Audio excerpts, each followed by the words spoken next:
So much has happened over the past few days. Donald Trump, who this show began the night that Donald Trump was elected president of the US, and two people who have been with us on that ride for the last 8 years are, of course, former cab driver from New York, Benji Irby, and Shemeka Michelle from Carolina.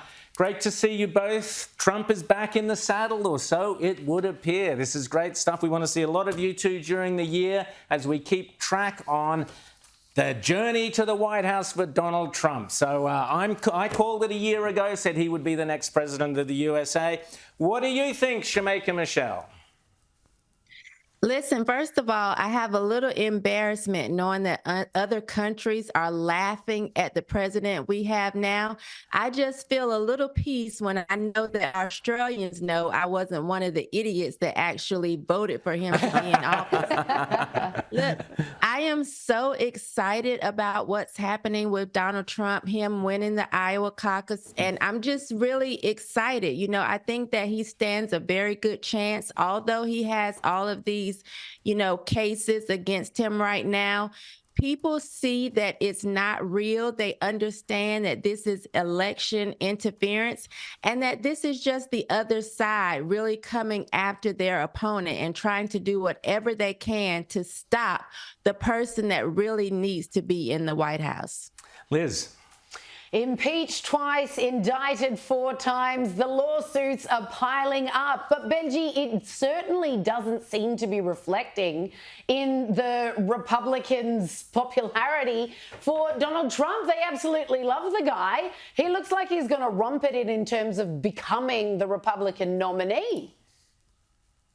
Well, it's because all this stuff is petty, it's fraudulent, and doesn't mean anything. And I've said this before, and I'll say it again. I think that Joe Biden was the best thing to ever happen to Donald Trump, because now that we've had 4 years under Biden, people can honestly look at their finances, honestly look at, at their home, their taxes, at where they are now, and be able to honestly look at where they are then. And the media, at this point, they can't lie anymore. They can't, they can't use George Floyd anymore. They can't use this racist thing, that race thing. It's just not working anymore. And I mean, and black voters, as well as many Latino voters, are seeing that. So, I mean, I'm grateful, unfortunately, that this had to happen, but it was the only thing that could happen in order for us to even get to a place where we can get Donald Trump back for 2024. James. Shemeka, you mentioned the media before, and Benji, you did too. But Shemeka, I want to ask you about this. We've got the New Hampshire primaries coming up this week. I have been hearing reports from on the ground that Democrats are planning to go and vote in the Republican primary for Nikki Haley to create noise and headwinds against Donald Trump, so they can say, oh, look, Donald Trump's not that popular after all in New Hampshire. What is your read on some of these tactics by Democrats to try and create that sort of noise in the media to stop Donald Trump's momentum here? This is who they are. They are just a dishonest group of people. So I wouldn't be surprised if this is what they're planning to do, because they want to get people nervous and afraid and think, okay, it's pointless to go out and vote for him. But what we know is that the Democrats can't be trusted. More and more people are waking up to the devices that they use. And so I don't think it'll work. I do think that people are tired of Joe Biden, even the people that voted for him. So I think that still people will get out and vote. Gas is too high, food is too high, and people realize he's just a senile old man who most of the time don't even know that he's with us. And so whatever the Democrats try, I don't think it's going to work. Benji, you'll remember that it was a few years ago that I learnt that you are not, in fact, black, when Joe Biden told us that if you didn't vote for Joe Biden, you weren't black. And we all enjoyed that moment. Tell me what's been happening with the black and Hispanic votes is Trump drawing them back? What's happening there?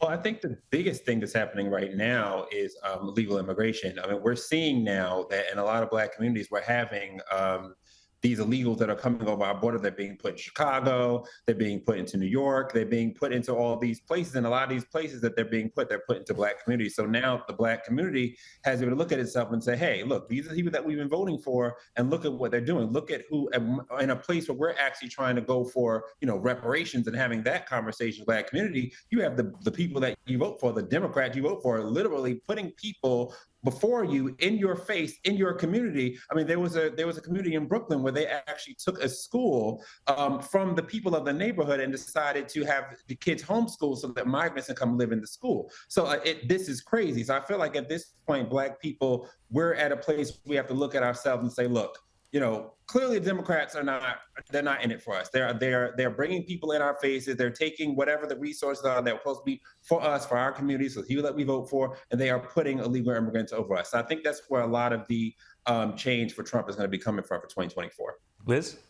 Shemeka, we've seen a lot happen this week in your neck of the woods, but who would you say that Donald Trump will pick for VP? His son came out just this week and said Tucker Carlson isn't out of the question. I mean, obviously, that would be the 18 to end all 18s. Do you think there's any possibility of that happening?